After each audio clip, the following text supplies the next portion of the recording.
ఈ కేసు చూసినప్పుడు మొన్న జడ్జి గారే ఆశ్చర్యపోయారు. వాళ్ళు పెట్టిన సెక్షన్లు అవి చూసినప్పుడు అసలు బాల్కసుమన్ మాట్లాడింది ఏంది, మీరు పెట్టిన సెక్షన్లు ఏంది,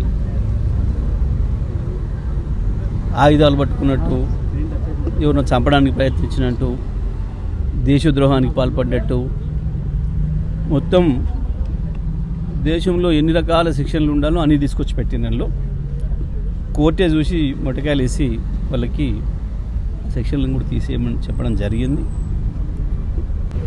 మరి వాళ్ళ బాల్కసుమన్ ఎక్కడో వ్యక్తిగతంగా ఏదో కూర్చొని ఎవరో నలుగురు మాట్లాడుకుంటున్న సందర్భంలో ఏదో అనడు అని చెప్పి దాన్ని ఎక్కడనో వీళ్ళు ఏదో రీసెర్చ్ చేసి ఆర్కియాలజీ నుంచి ఎక్కడో తోవి పట్టుకొచ్చినట్టు కంప్లైంట్ ఏదో ఇప్పించి, ఒక ఫాల్స్ కంప్లైంట్ ఇప్పించి, ఒక ఉద్యోగస్తుని భయపెట్టించి ఇచ్చిన కంప్లైంట్లు తీసుకొచ్చిండ్రు.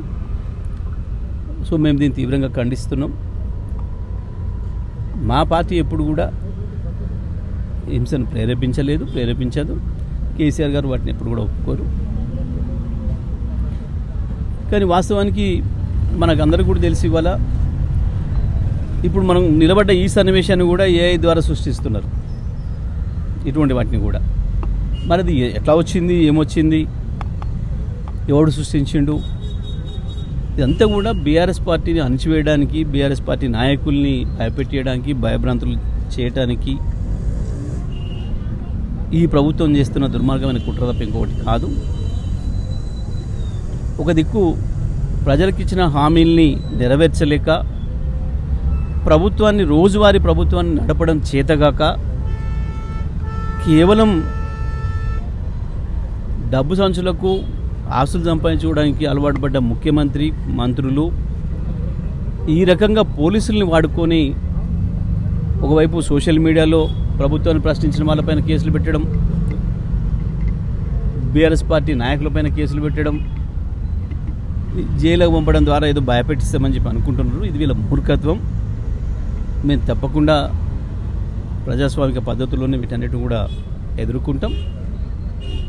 తప్పకుండా చట్టం ద్వారానే, న్యాయస్థానం ద్వారానే మేము న్యాయం పొందుతాం, అందులో సందేహం లేదు.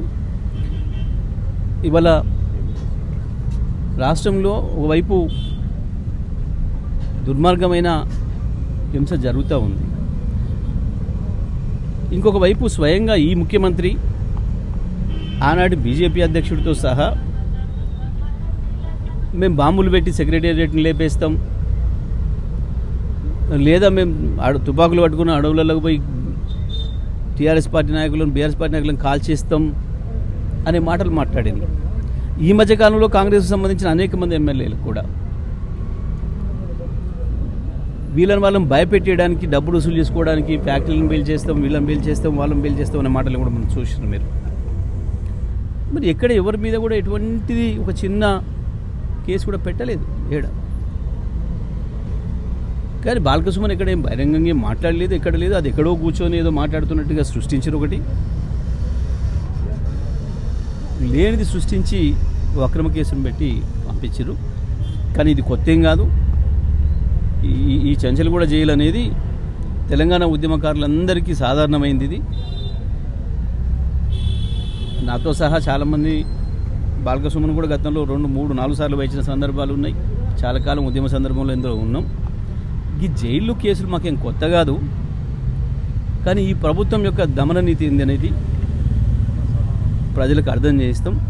తప్పకుండా మేము ఈ అణచివేతను ఎదుర్కొని కేసీఆర్ గారి నాయకత్వంలో తప్పకుండా మళ్ళీ అధికారంలోకి వస్తాం.